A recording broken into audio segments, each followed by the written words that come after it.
შენიცი როგორია სიცივე და სიშორე მხოლოდ ღამით გნახულობენ და შორიდან გიცნობენ აქშენზე ლექსებს ისევ ყვება ხალხი გალაქტიონს უნახი ხარ უჩვეულოდ წყნარი რომელიმე ვარსკვლავს თუ ქვია ჩემი სახელი უთხარი მანამანათო სანამე არ გავკრები ხვალკი მე როცა ვნახავ მზეს მოვუყვები იმას რაც გამანდე შენ შორს ახარ მაგრამ ხვდები ის ისევ არ მინახავს და თუ სადმე ქუჩაში შემთხვევი დაინახა მოუყევი ის რასაც გიყვებოდი მე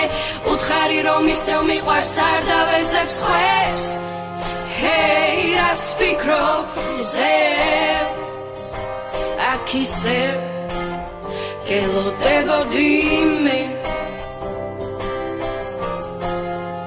ჰეი რას ფიქრობ ზევ აქ ისევ გელოდებოდი